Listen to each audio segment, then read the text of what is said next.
ప్రపంచంలో కొంతమంది తాగుబోతులు అవుతారు, లేకపోతే తిండిబోతులు అవుతారు. కొన్ని వాటికి ఎడిక్ట్ అయిపోతా ఉంటారు. నేను మటుకు ఈ టీకి మటుకు బానిసనైపోయా. పొద్దున ఎప్పుడో పెట్టిన టీ డేక్షాల కొన్ని ఉన్నాయి అనమాట. అవి ఎందుకు పడేయటం అని ఒక గిన్నెలో అయితే వేడి చేసేసాను. వేడి చేసి వెంటనే గ్లాస్ లో పోసుకొని తాగుతున్నా. మామూలుగా అయితే ఆ టీ అయితే పడేసి మళ్ళీ ఫ్రెష్ గా పెట్టుకుందాం అనుకున్నా, కానీ నా మనసు అయితే ఒప్పలేదు.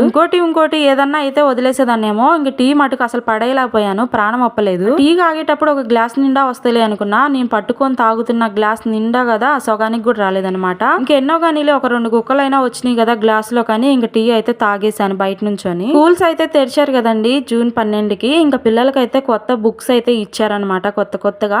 ఇప్పుడే మా పిల్లలు అయితే ఇంకా బుక్స్ తీసుకొచ్చి ఇంకా నాకైతే చూపిస్తున్నారు చాలా హ్యాపీగా. ఆల్మోస్ట్ పిల్లలకి కొత్తగా ఉండొచ్చు, కానీ ఈ బుక్స్ మనలో ఎంతమందికి తెలుసు? బుక్స్ తెలియని వాళ్ళంటూ ఉండరు, ఎందుకంటే చిన్నతనంలో అందరూ ఈ బుక్స్ చదివి వదిలేసినాయే కాబట్టి. నేనైతే ఈ బుక్స్ చూడంగానే ఒక్కొక్క బుక్ కి ఒక్కొక్క పేజీ తిరిగేస్తే అన్ని చిన్నప్పుడు చదివిన అన్ని జ్ఞాపకం తెచ్చుకున్నా. మీలో ఎంతమంది కొత్త పుస్తకం తెరిచి వాసన చూసే వాళ్ళు ఉన్నారో కామెంట్ చేయండి. నాకైతే చాలా ఇష్టం.